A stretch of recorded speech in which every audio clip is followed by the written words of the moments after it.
Halo Sobat Sehat, pernahkah kalian mendengar kasus orang tiba-tiba mual, muntah, bahkan kejang setelah menyemprot tanaman? Bisa saja itu adalah kasus keracunan pestisida.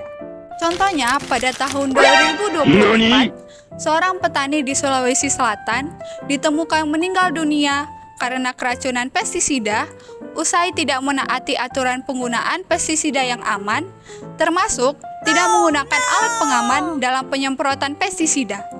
Dan masih banyak kasus keracunan pestisida lainnya. Emang keracunan pestisida itu apa sih?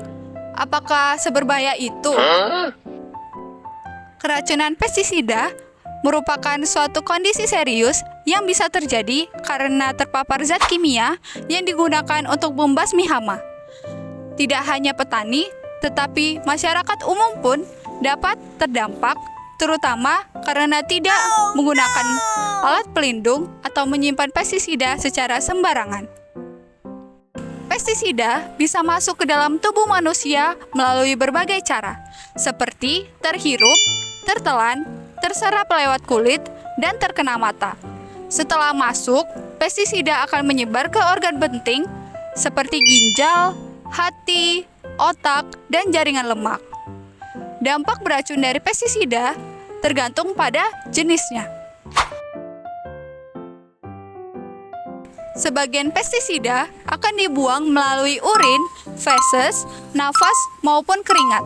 Tetapi ada juga yang tertinggal di lemak dan akan menyebabkan racun muncul belakangan. Selanjutnya, ada kategori keracunan pada keracunan pestisida. Keracunan pestisida dapat dibagi menjadi dua, yaitu keracunan kronis dan keracunan akut. Yang pertama ada keracunan akut. Keracunan akut ini biasanya terjadi secara tiba-tiba. Biasanya setelah terkena paparan dalam jumlah yang besar. Gejala awal dari keracunan akut adalah sakit kepala, mual, muntah, pusing, hingga kejang-kejang. Bahkan pada kasus yang berat, ada yang bisa sampai kematian loh. Selanjutnya ada keracunan kronis. Keracunan kronis ini terjadi secara perlahan dalam jangka yang panjang. Dan keracunan kronis bisa menyebabkan gangguan saraf, hati, ginjal, pernapasan, bahkan keracunan kronis juga bisa menyebabkan kanker dan juga cacat janin. Berikutnya adalah tahapan dalam gejala keracunan pestisida. Gejala peracunan pestisida dapat dibagi menjadi beberapa tahapan. Yang pertama adalah gejala awal. Gejala awal ini bisa menunjukkan mual, muntah, sakit kepala, rasa penuh di perut, bahkan ada yang mengalami gangguan penglihatan. Lalu yang kedua adalah gejala lanjutan.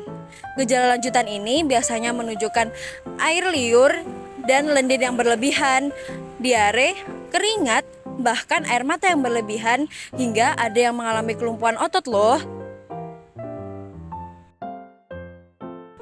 Yang ketiga adalah gejala sentral. Gejala sentral ini sudah terjadi pada sistem saraf pusat loh. Gejala sentral ini biasanya menunjukkan adanya gejala sulit berbicara, kebingungan, bahkan ada yang koma. Lalu yang tahapan keempat adalah kematian.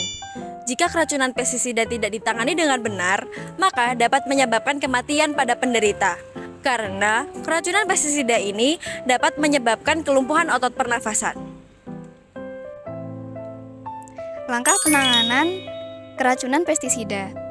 Kalau ada orang yang keracunan pestisida, apa yang harus kita lakukan?